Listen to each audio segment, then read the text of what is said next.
आइए जानते हैं आज के प्रमुख अंतर्राष्ट्रीय खबरों को। पहले एक नजर हेडलाइंस पर।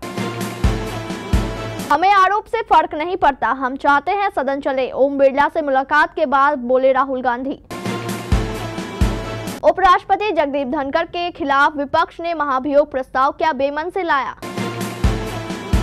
दिल्ली चुनाव अकेले लड़ेगी आप, कांग्रेस संग गठबंधन की संभावनाओं को केजरीवाल ने किया खारिज। अतुल सुभाष ने अपना फ्रस्ट्रेशन निकाला है, मेरी बेटी सुसाइड के लिए नहीं कह सकती, बोली एआई इंजीनियर की सास। जॉर्ज सोरोस से फंडिंग मिलने पर पीएम की सलाहकार ने दी सफाई, बोली सीधे तौर पर नहीं आया कोई पैसा। आखिर सीरिया में तख्तापलट के बाद भीषण हमले क्यों कर रही है इजरायली सेना। पूर्व रक्षा मंत्री ने की अंडरवेयर से सुसाइड की कोशिश, प्रेसिडेंट ऑफिस में पुलिस का छापा। मादा की तलाश में नर व्हेल ने पार किए 3 समंदर, 13,000 किलोमीटर की दूरी तय कर तोड़ा रिकॉर्ड। कपूर खानदान की पीएम मोदी से मुलाकात, करीना ने टीम जे के लिए मांगा ऑटोग्राफ।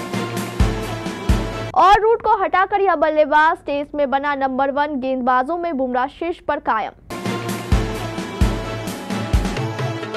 संसद का शीतकालीन सत्र चल रहा है और कई मुद्दों को लेकर सदन में हर रोज हंगामा देखने को मिल रहा है। आज भी विपक्षी दलों ने संसद में अडानी मुद्दे पर प्रोटेस्ट किया और सत्ता पक्ष के नेताओं को फूल और तिरंगा देने की बात कही। लोकसभा में नेता विपक्ष राहुल गांधी ने कहा, स्पीकर से मीटिंग हुई और हमने ओम बिरला से कहा कि हम सदन चलाना चाहते हैं।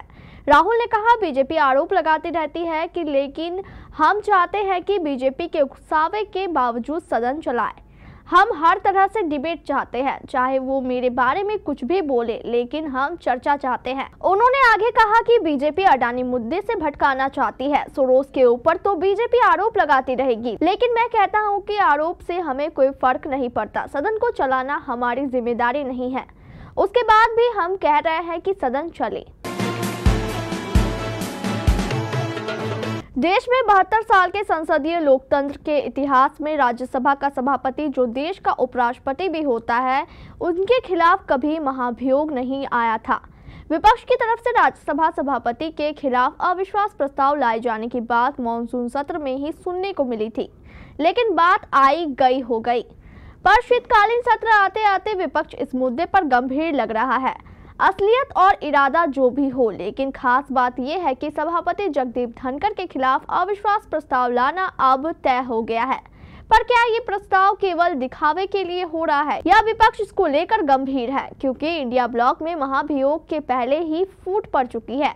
इसके साथ ही एनडीए और विपक्षी गठबंधन इंडिया से न जुड़े दलों ने अविश्वास प्रस्ताव के नोटिस से दूरी बनाए रखने का फैसला किया है। जाहिर है कि संपूर्ण विपक्ष से बातचीत करना भी मुनासिब नहीं समझा गया है। ऐसे में ये प्रस्ताव कितना असरदार होगा ये कहा नहीं जा सकता। दिल्ली में अगले साल विधानसभा चुनाव होने वाला है। ऐसे में सियासी गलियारों में तरह तरह की चर्चाएं चल रही है। इसी बीच आम आदमी पार्टी और कांग्रेस के बीच गठबंधन होने की बातें चल रही थी, लेकिन अब पार्टी संयोजक अरविंद केजरीवाल ने इस तरह की बातों को खारिज कर दिया है। अरविंद केजरीवाल ने सोशल मीडिया पर पोस्ट में कहा, आम आदमी पार्टी दिल्ली में अपने बलबूते पर चुनाव लड़ेगी। कांग्रेस के साथ किसी भी तरह के गठबंधन की संभावना नहीं है। न्यूज एजेंसी ने सूत्रों के हवाले से सोशल मीडिया पोस्ट में कहा, कांग्रेस और आम आदमी पार्टी के बीच गठबंधन पर बातचीत करी फाइनल स्टेज में पहुंचने वाली है। 15 सीट कांग्रेस के हिस्से में जा रही है और 1-2 सीटें अन्य इंडिया ब्लॉक की पार्टियों को मिलेगी। बाकी बची सीटों पर आप चुनाव लड़ेगी। बेंगलुरु में एआई इंजीनियर ने पत्नी, ससुराल वालों और उत्तर प्रदेश में चलते केस में न्यायिक व्यवस्था में भ्रष्टाचार के आरोप लगाकर खुदकुशी कर ली। कल से इस मामले पर पूरे देश में चर्चा चल रही है। बेंगलुरु में अब अतुल सुभाष की पत्नी निकिता सिंघानिया, सास निशा सिंघानिया, पत्नी के भाई अतुल सिंघानिया और अंकल सुशील सिंघानिया के खिलाफ केस दर्ज करके पुलिस मामले की जांच शुरू कर चुकी है। खुदकुशी के लिए उकसाने का मामला दर्ज किया गया है। इसी बीच जौनपुर में रहने वाले निकिता सिंघानिया के परिवार का बयान भी सामने आया है। निकिता की मां ने मीडिया से बात करते हुए कहा कि अपनी बेटी और परिवार पर लगाए गए उत्पीड़न के सभी आरोपों को खारिज कर दिया है। उन्होंने कहा है कि ये जो आरोप लगे हैं सारे निराधार हैं। मैं सारे सबूत दुनिया के सामने रखूंगी। अतुल सुभाष ने अपना फ्रस्ट्रेशन हम पर निकाला है। मेरी बेटी कभी किसी को आत्महत्या करने के लिए नहीं बोल सकती। अमेरिकी निवेशक जॉर्ज सोरोस चर्चा में है। कांग्रेस और बीजेपी के बीच सोरोस को लेकर सियासी घमासान छिड़ा है। इस बीच प्रधानमंत्री की इकोनॉमिक एडवाइजरी काउंसिल की सदस्य प्रोफेसर शमिका रवि ने कांग्रेस नेता पवन खेड़ा पर पलटवार किया और खुद पर लगे आरोपों को बेबुनियाद बताया है। दरअसल पवन खेड़ा ने दावा किया है कि डॉक्टर शमिका रवि को अमेरिकी निवेशक जॉर्ज सोरोस द्वारा वित्तीय पोषित संगठन से फंड प्राप्त हुआ है। अब शमिका रवि ने सफाई दी है और कहा कि पवन खेड़ा के आरोपों को पूरी तरह से गलत बताया है। उन्होंने कहा सोरोस के ओपन सोसाइटी फाउंडेशन ने 2006 से 7 में इंडियन स्कूल ऑफ बिजनेस को फंडिंग की थी और उस समय वो वहां असिस्टेंट प्रोफेसर थी। हालांकि ये फंड सीधे किसी फैकल्टी मेंबर को नहीं दिया गया था। सीरिया में नई कार्यवाहक सरकार का गठन हो गया है, लेकिन वहां चुनौतियां कम होने का नाम नहीं ले रही है। सीरिया में इजराइल और तुर्की की सेना लगातार हमले कर रही है, उनके सैन्य ठिकानों को निशाना बना रही है। मंगलवार को एक तरफ मोहम्मद अल बशीर को सीरिया का नया कार्यवाहक प्रधानमंत्री चुना गया, तो दूसरी तरफ इजराइल अपने देश की सुरक्षा सुनिश्चित करने के नाम पर सीरिया के कई सैन्य ठिकानों को निशाना बनाया। मंगलवार को इजरायली सेना ने हमले का एक वीडियो जारी किया है। इसमें कहा गया है कि उसने सीरिया के अधिकांश राजनीतिक हथियारों के भंडार पर हमला कर उसे नष्ट कर दिया है। रक्षा मंत्री इजराइल कास्ट ने कहा है कि उनका मकसद दक्षिणी सीरिया में किसी भी तरह से चरमपंथी ताकतों को पनपने से रोकना है। वहीं प्रधानमंत्री बेंजामिन नेतन्याहू ने साफ कर दिया है कि सीरिया के नए नेतृत्व के साथ अच्छे संबंध चाहते हैं। दक्षिण कोरिया के राष्ट्रपति को मार्शल लॉ की सलाह देने वाले पूर्व रक्षा मंत्री किम योंग ह्यून को गिरफ्तार कर लिया गया है। उन्होंने हिरासत में सुसाइड करने का प्रयास किया।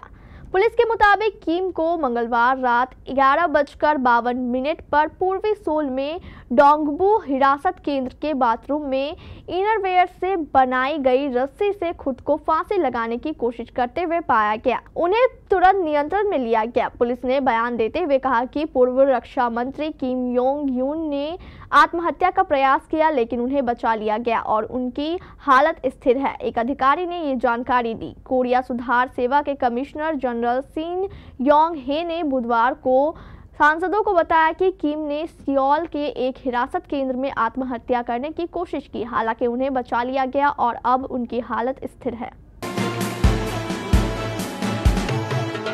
एक अच्छे पार्टनर की तलाश हर जीव को होती है, जब बात हो वंश बढ़ाने की या सही प्रजनन की। ऐसी ही एक शानदार मादा की तलाश में एक नर हम्बैक व्हेल ने प्रशांत महासागर से हिंद महासागर की यात्रा की।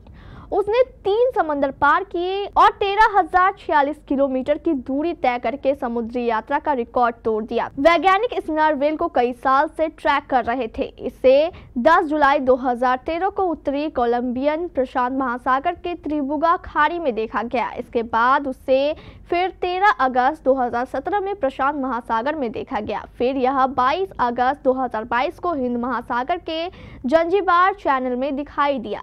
इस प्रजाति की यह सबसे लंबी दूरी तय करने का रिकॉर्ड है। इसने पूरी धरती के चारों तरफ 13,000 किलोमीटर से ज्यादा की दूरी तय की और अपनी नरमादा को खोजा। भारतीय सिनेमा जगत के ग्रेट शोमैन राज कपूर की 100वीं जयंती का जश्न जबरदस्त होगा। कपूर फैमिली पूरी आन बान शान से उत्सव की तैयारी में जुटी है। परिवार ने देश के प्रधानमंत्री नरेंद्र मोदी को भी न्योता दिया है। खुशी का इजहार पूरे परिवार ने अपने सोशल मीडिया प्लेटफॉर्म पर किया है। 14 दिसंबर को बॉलीवुड के शोमैन राज कपूर की 100वीं जयंती है। ऐसे में कपूर परिवार इस मौके को खास बनाने में कोई कसर नहीं छोड़ रहा है।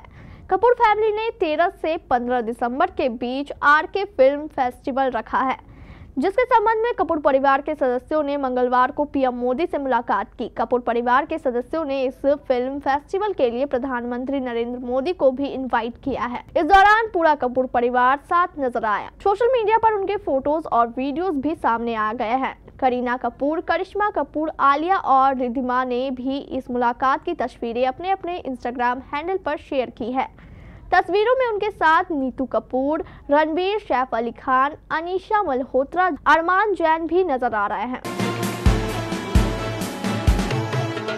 इंग्लैंड के करिश्माई बल्लेबाज जो रूट की आईसीसी टेस्ट बल्लेबाजी रैंकिंग में शीर्ष पर बादशाहत बुधवार को समाप्त हो गई, जब हमवतन हैरी ब्रूक नंबर 1 स्थान पर पहुंच गए, जबकि भारत के तेज गेंदबाज जसप्रीत बुमराह टेस्ट गेंदबाजों में और रविंद्र जडेजा टेस्ट ऑलराउंडर्स में शीर्ष पर कायम है। पिछले सप्ताह वेलिंगटन में न्यूजीलैंड के खिलाफ अपने करियर का 8वां शतक बनाने वाले 25 के ब्रूक हालांकि अपने सीनियर साथी से केवल 1 ही अंक आगे हैं। ब्रूक के कुल 898 रेटिंग अंक है और वह टेस्ट बल्लेबाजों में सर्वकालिक 34वीं उच्चतम रैंकिंग के साथ भारतीय दिग्गज सचिन तेंदुलकर की बराबरी पर पहुंच गए हैं।